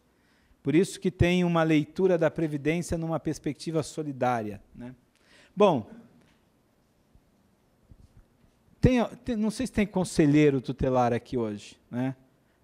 Você é dos conselhos, né? Da criança. Mas o Estatuto da Criança e do Adolescente, não é, de 1990. Agora, são documentos que continuam válidos, né? O que talvez a gente presencie hoje é uma violação a tudo isso, né? Lei Orgânica da Assistência Social, né, a LOA, Estatuto do Idoso, Estatuto da Juventude. Vocês conhecem o Estatuto da Juventude? Não. Os jovens praticamente não conhecem, né? Mas eu queria parar por aqui. Eu confesso que tem mais, tem alguns outros slides que eu vou fazer algumas problematizações, né? Mas para dizer o seguinte, dentro da trajetória dos direitos humanos, pensar o Ocidente num sentido mais amplo. E aí eu vou falar por que a gente diz Ocidente, né? Nós avançamos muito na composição e numa visão do que é o homem e do que é a vida, né? Inclusive no Brasil, quando a gente pensa no Estatuto da Criança e do Adolescente, né, quando a gente pensa no grande legado do educador Paulo Freire, do que significou pensar a educação nesse país, né, a dignidade do jovem. Bom, agora, o fato de nós termos alcançado, do ponto de vista documental, né, ter o direito, do ponto de vista da lei, não significou ainda a concretização de uma sociedade para os direitos, né? Me parece que esse é o ponto hoje que nós vivemos, né? Nós vivemos num momento bastante emblemático. Como é que nós vamos avançar para que, antes, né, nós estamos discutindo agora tirar alguns direitos que nem sequer se tornaram realidade na nossa sociedade. Então, nós precisamos concretizar esses direitos, né? Esse é o grande desafio. Eu vou abrir, porque a gente já deu 9 horas, né? Queria convidá-los, se vocês tiverem tempo, na semana que vem a gente pode aprofundar a partir da concepção de direitos humanos. Eu vou fazer uma aula talvez mais didática para tentarmos pensar quais são as implicações, né? E por que as pessoas têm direitos. Então, eu vou trabalhar o conceito de dignidade humana, tá bom? Não sei, vamos abrir, a senhora já quer falar, né? Tem uma fala ali, a Márcia. Principalmente quando se trata do Estatuto da Criança e do Adolescente. Esse daí é o pior, porque quando se tem pouca vaga em creche e tem um lugar onde não tem lugar onde a mãe possa deixar o filho para trabalhar, já começa por aí, né?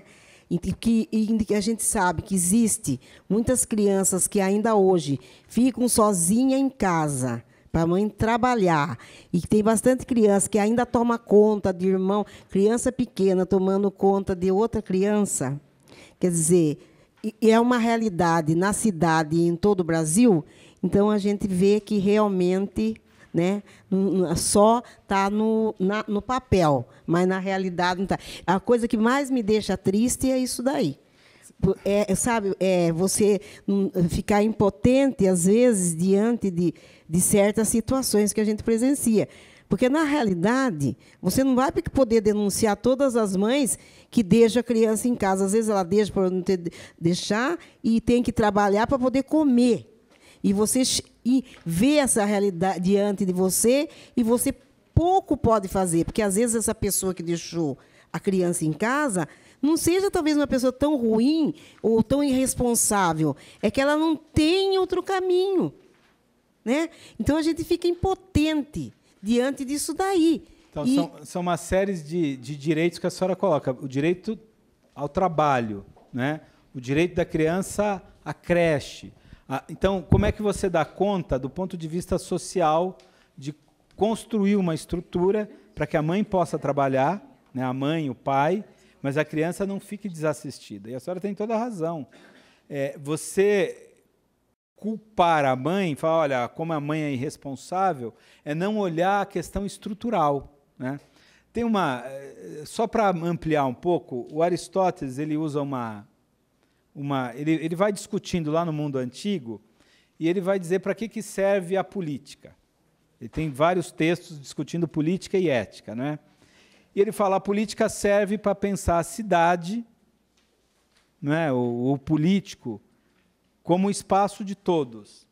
A gente poderia, ao longo desses 4 encontros da discussão dos direitos humanos, quem sabe elencar, né, quais são os temas que impedem, né, porque, no limite, o pensamento grego ele equipara a política com a ética. A ética visa o quê? A felicidade. A política deve visar a felicidade coletiva, né? Então, pensar a cidade como espaço de todos, e no campo dos direitos humanos, o que nos falta para que nós, em Piracicaba, vivamos nessa dimensão da felicidade, né? Como pensar uma política de direitos humanos? Então, aqui a gente tem um ponto, não é? É preciso equacionar, é preciso vagas, né, nas creches. Isso não dá para dizer, olha, não tem vaga.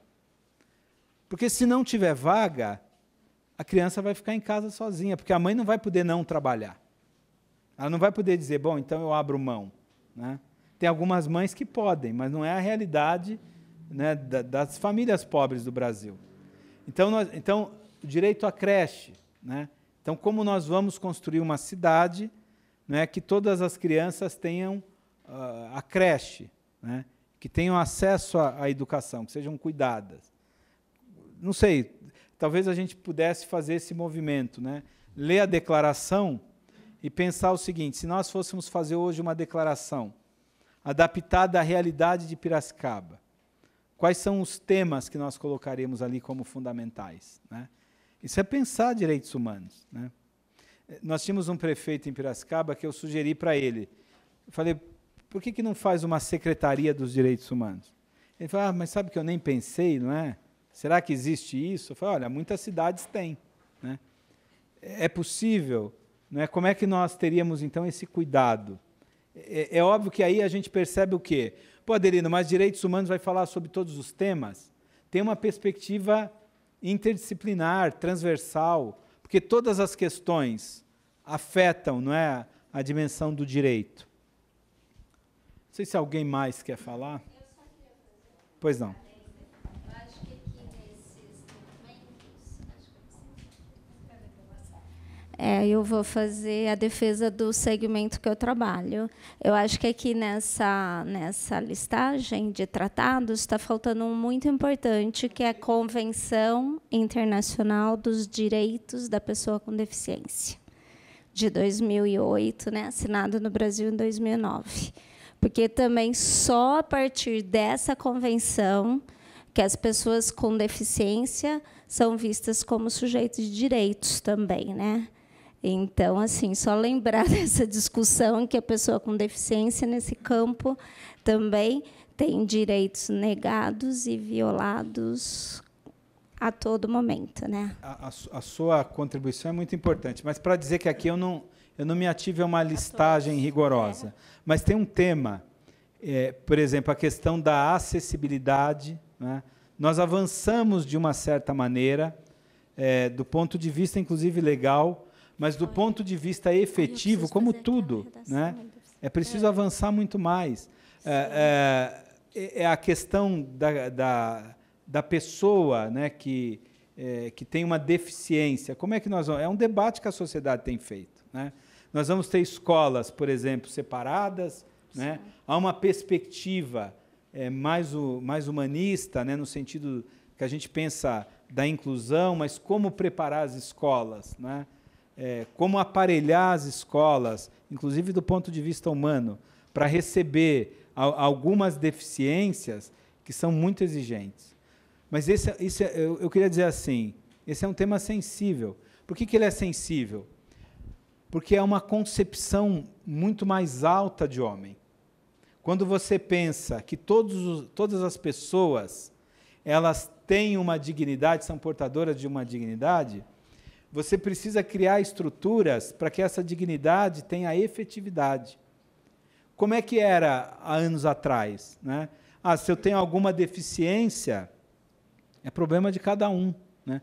Não é isso? É problema de cada um, ou você isola a pessoa com deficiência. Sim. Então, nós avançamos. Mas essa é uma concepção que parte, aquilo que o pensador Edgar Morin chama, né? Repensar a nossa maneira de... refundar a nossa maneira de pensar.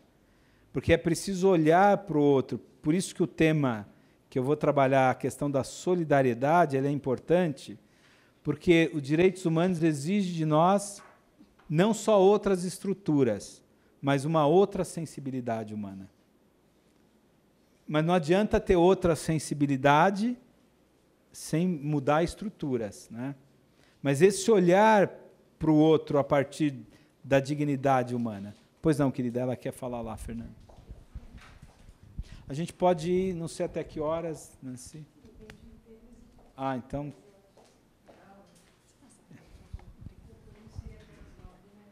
Eu queria fazer um comentário, que na faculdade eu estava estudando sobre a Política Nacional da Educação, e ela fala da política inclusiva, né, que é óbvio que não funciona, mas que toda a sala deveriam ter 2 professores destinados às crianças deficientes. Mas eu queria fazer uma pergunta para você. Na questão dos direitos humanos, dentro do presídio da Fundação Casa, onde as pessoas do senso comum falam que eles não têm direito a ter direito. Queria saber sua opinião. Se eles não têm direito a ter direito, quer dizer, hoje, no campo dos direitos humanos, o que nós trabalhamos é o que se chama de justiça restaurativa. Nós vamos mudar a concepção. Veja, o pressuposto dos direitos humanos é um pressuposto que o homem tem uma dignidade, todo homem. E essa dignidade, ela não é abalada por aquilo que eu faço. Eu posso viver de maneira indigna, mas do ponto de vista da dignidade eu continuo sendo humano, né? E essa perspectiva da dignidade humana nos leva a entender que, por exemplo, a violência, né, a criminalidade, ela é reflexo de uma lógica social. Nós vamos criar estruturas não para aniquilar as pessoas, mas para que as pessoas sejam restauradas, né? Por isso que o nosso modelo de punição, ele é um modelo que aniquila. Aliás, as nossas penitenciárias, aqui a gente tem que pensar 2 coisas, na atuação dos direitos humanos, inclusive dentro dos presídios, né? Então, as nossas penitenciárias, só para terminar esse pensamento, elas não conseguem restaurar, no sentido mesmo, porque há vários processos, né, que nós passamos, no sentido de você não se sentir gente, não é? Mas isso, para nós brasileiros como um todo, o resgate da nossa dignidade como pessoas, né, de nos sentirmos brasileiros. E no presídio, isso é muito mais colocado, não é? Então, você precisa ter uma dinâmica do resgate da pessoa para se sentir gente, não é? Mas também do restauro dele, até para voltar a trabalhar e atuar na sociedade. Mas o que eu ia comentar é o seguinte: hoje, na atuação sobre os direitos humanos, você tem 2 frentes nas penitenciárias. Primeiro, do ponto de vista estrutural. Quando falar os direitos humanos é direito de bandido, por que você vai lá que a pessoa tem direito a um colchão? Pô, ela tem direito a um colchão porque ela é gente. Esse é um ponto básico, né? Por que ela não pode dormir ali, ela não cometer um crime horrendo na água que está pingando? Ela não pode, porque ela é gente. Então, há uma questão estrutural, do ponto de vista, né, as prisões superlotadas. Mas há uma outra perspectiva dos direitos humanos, e que aí não é só no presídio, mas que é você alargar uma concepção de vida. Então, eu vou dar um exemplo de um trabalho que a gente faz, né, com jovens. Quando você vai para as comunidades, você tem um problema que é estrutural, que é o limite da pobreza. Então, às vezes, você vai trabalhar, você constrói lá numa comunidade um grupo de jovens. Então, nós fazíamos um trabalho, tinha um trabalho em São Paulo, na favela ali perto de Jabaquara, a favela Cidade Azul, de Americanópolis. Então, nós começávamos a trabalhar com educação popular com jovens. Mas o problema nosso é que era formação popular, formação política, não é? E os jovens têm demandas objetivas. As demandas objetivas quais são? Ele quer um tênis, né? Ele quer uma jaqueta. E quem que atendia essas demandas, que nós não tínhamos políticas públicas, era o tráfico de drogas. Então, no limite, mesmo que os jovens ali gostassem de nos ouvir, essa dimensão da vida objetiva, ele era encantado ali porque o tráfico supria, e nós não tínhamos condições. Então, esse trabalho de formação, ele tem que ser acoplado a políticas públicas, né, que promovam a comunidade, que dê possibilidade.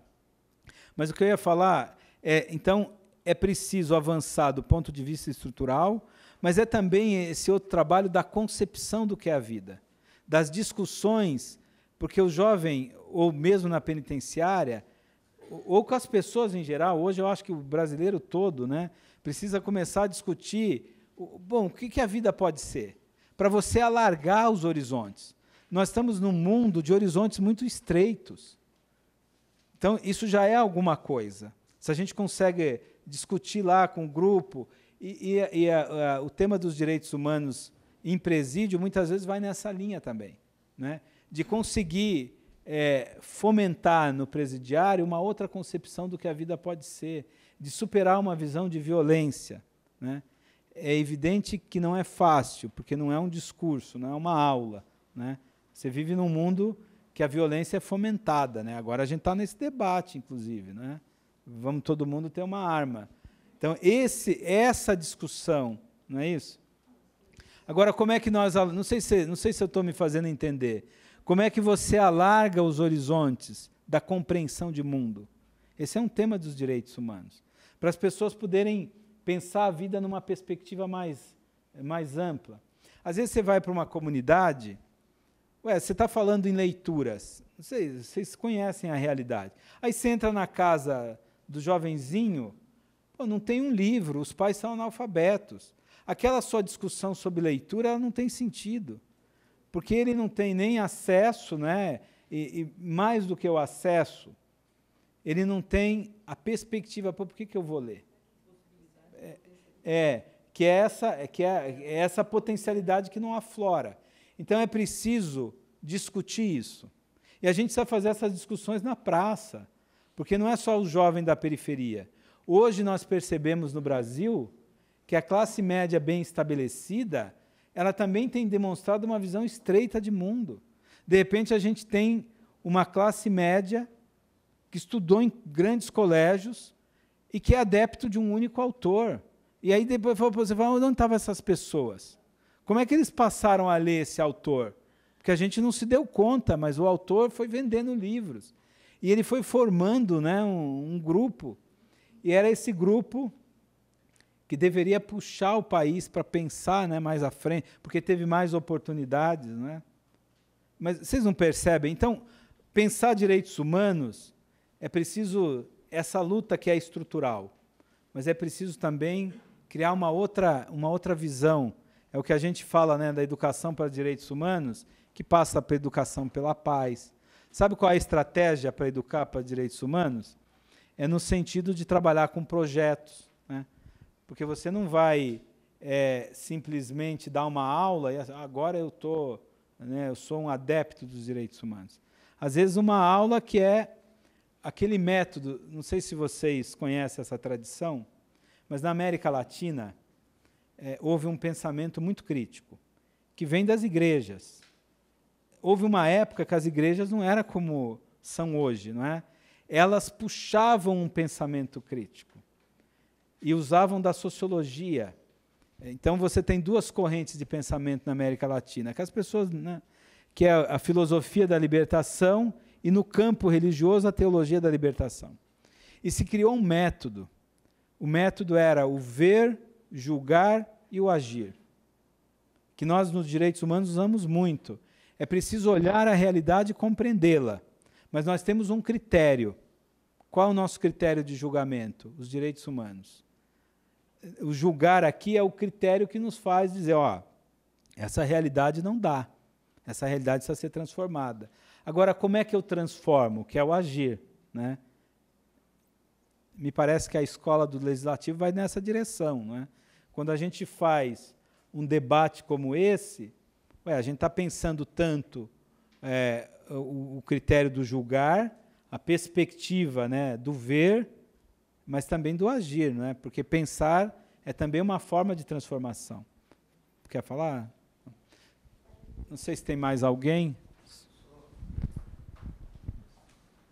Eu só queria falar, professor, doutor, que eu lembro de palestra do senhor na Unimep, no NEAP lá, porque eu faço parte da pastoral afro de comunicação e em alguns eventos eu sabia que o senhor ia estar aqui e sabia que o senhor ia trazer algo muito importante, como o senhor está trazendo e vai trazer mais nas outras palestras.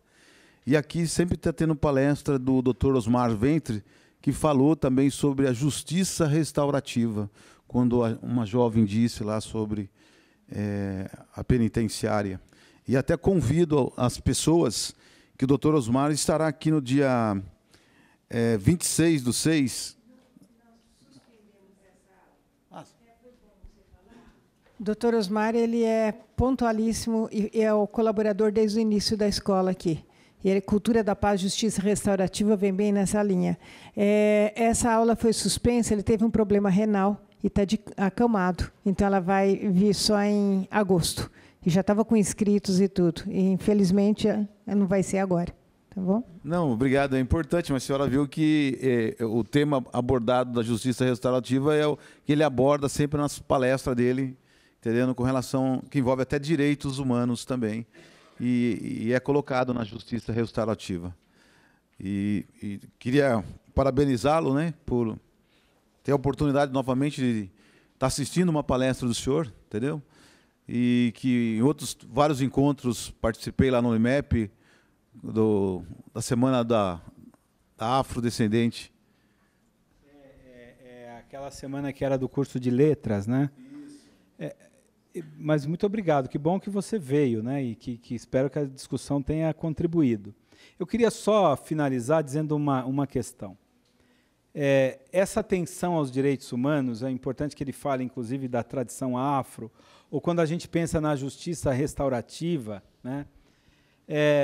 O que se entende hoje? Que a nossa maneira de viver, ela tem a maneira aí ocidental, a maneira mais dura, ela tem vivido um certo esgotamento, né? É preciso uma atenção para outras formas de sociabilidade, que aparecem, inclusive, em tradições, né? Quando a gente olha para os indígenas, a cultura do bem viver, né? Ou quando nós olhamos para a África, para tantos elementos das tradições africanas que falam do compartilhamento. Então, quer dizer, é preciso, a partir dos direitos humanos, reconstruirmos o tecido social e reconstruirmos as relações, inclusive, não é? Numa perspectiva sempre de inclusão, de alteridade, né? Mas esse movimento de ler as tradições africanas ou as tradições indígenas, né, como outras possibilidades para a vida humana. É uma resposta, não sei se vocês acompanham, mas a doença que mais cresce entre nós é a depressão, né? E a depressão ela tem tudo a ver com uma forma também, tem uma dimensão que é medicamentosa, mas tem a ver com esse sentimento de vazio, né? Que é próprio dessa dinâmica. Porque quando a gente vai comprando esses discursos de violência, de cada um por si, de meritocracia, no limite, esses discursos eles não são capazes de construir sociedades, né? As pessoas falam, mas de maneira inconsequente. O que constrói sociedade? A construção social ela é dura, ela exige a nossa participação, o nosso envolvimento, mas ela exige esse olhar para uma grande tradição. Então, eu queria convidá-los para o encontro da semana que vem, para discutirmos dignidade humana. Tá bom? Foi um prazer enorme. Ele quer falar, tem direito a falar.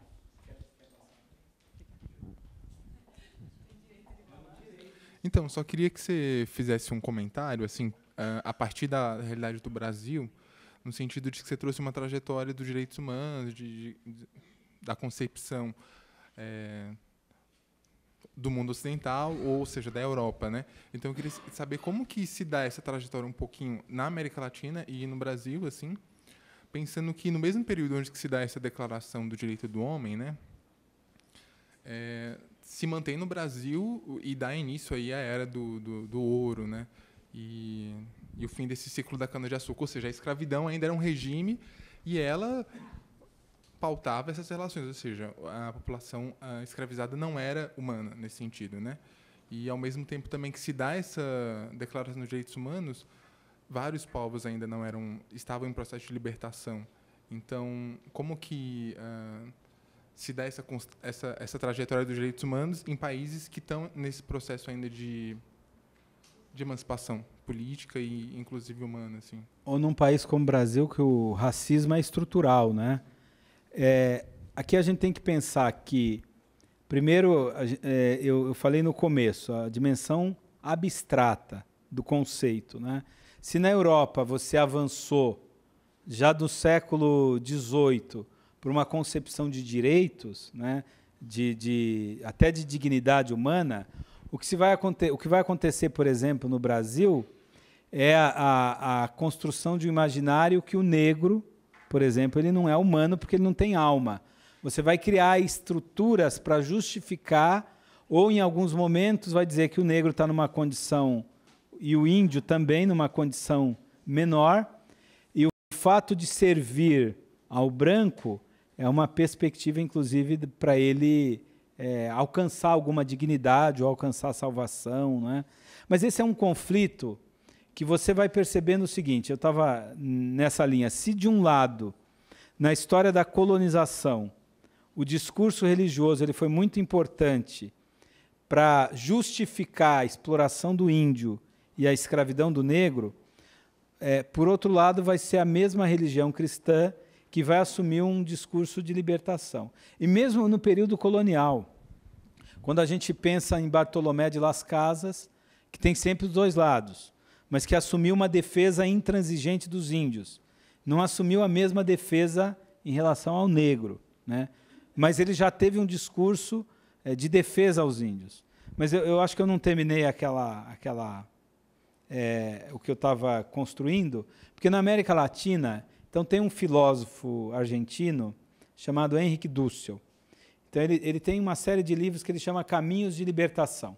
E ele demarca desde a colonização para tentar destacar algumas figuras que tiveram posturas libertárias, né? E nós temos exemplos na América Latina inteira e no Brasil de modo particular, de lideranças e de personagens que ousaram, né, e se colocaram contra realidades de opressão. É evidente que qualquer realidade de opressão e de exploração se coloca contrária ao ideário dos direitos humanos. Mas os direitos humanos só conseguiu ter uma perspectiva mais social porque foi pressionado, né, quando a gente pensa na declaração e no mundo ocidental, quer dizer, o fato da partir de 1917, você ter o bloco socialista, isso vai fazer com que, no leste europeu, mas que o mundo, né, a centralidade da Europa, tivesse uma preocupação maior com a questão social. Isso vai alavancar o tema dos direitos humanos, né? Então, você tem uma contribuição, inclusive, de uma visão socialista em contraposição ao modelo capitalista. E aí o Ocidente, pautado numa dinâmica capitalista, ele vai tentar amenizar uma sociedade marcada por uma dinâmica de exploração. Mas essa é a grande crítica. A declaração não foi capaz, né, mesmo na Declaração Universal, de superar, de suplantar uma realidade de preconceito, de exploração, né? E tem um elemento importante. Então, pensar que na tradição na tradição da América Latina, há muitas contradições, há movimentos de libertação, forças de opressão, né? Mas você tem uma história de um pensamento libertário e que vai alcançar o universo religioso, com a teologia da libertação. E esse pensamento ele é tão radical que ele vai propor novas estruturas de sociedade e novas estruturas eclesiais, né? Novas estruturas eclesiais. Então, esse é um ponto importante, que se perdeu, né?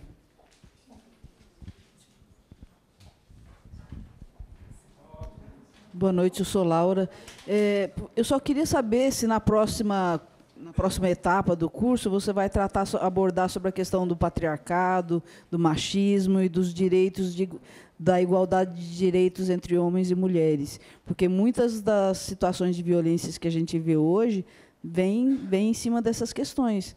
E aí a gente está vendo a questão dos negros, dos indígenas, e aí eu gostaria de saber se na próxima você vai também abordar essa questão da igualdade de direitos. Do tema do feminicídio, né? Exato. Eu penso que quando discutirmos já no encontro que vem a questão da dignidade, a gente pode trazer todos esses temas, né?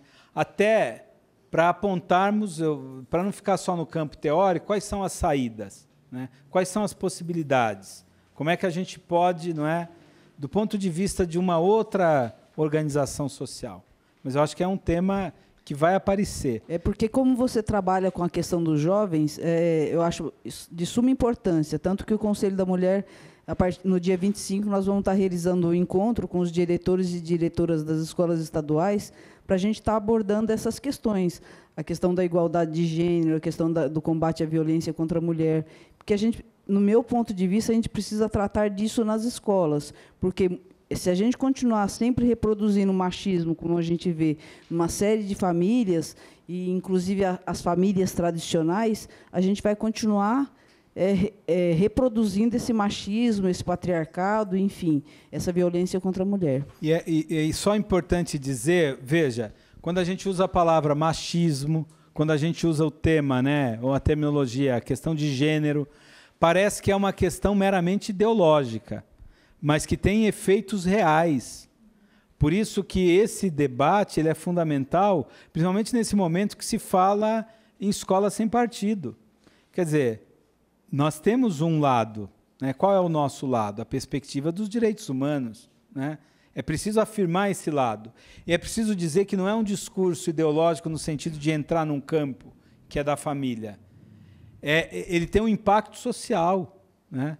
A violência contra a mulher ela é real. O machismo não é só uma posição, bom, eu sou assim. Ele causa, ele tem uma consequência. E às vezes a gente precisa, não sei se é uma boa estratégia, mas você vai debater, você começa mostrando as estatísticas. Muitas vezes eu vou dar uma aula e vou falar da questão afro, do preconceito. Você mostra os números. E aí, quando você mostra os números, as pessoas falam, não sabia disso. Porque como é que você não vai debater esse tema lá na escola? Porque a gente não pode esquecer que a escola, ela forma para a sociedade. E o que a sociedade demanda hoje da escola, né? Porque senão a gente vai também criar uma ideia de uma escola etérea, né? Fora do mundo. Queria dizer que foi um prazer enorme, espero vê-los, né, na semana que vem. Tem aí a avaliação. Eu sempre gosto de seguir a seguinte avaliação, né? A aula foi boa se tiver aluno na outra semana, né? mas eu espero contar com vocês. Muito obrigado, viu? Obrigado mesmo. Bom, gente, só para fechar, é uma singela lembrança aqui da participação como voluntário aqui conosco. E, olha, a gente quer assistir todas, né? Eu não vou poder estar semana que vem, mas, assim, é um presente realmente para todos nós aproveitar esse espaço e parabenizar também pelo debate rico, né? Então, está aqui. Muito obrigada.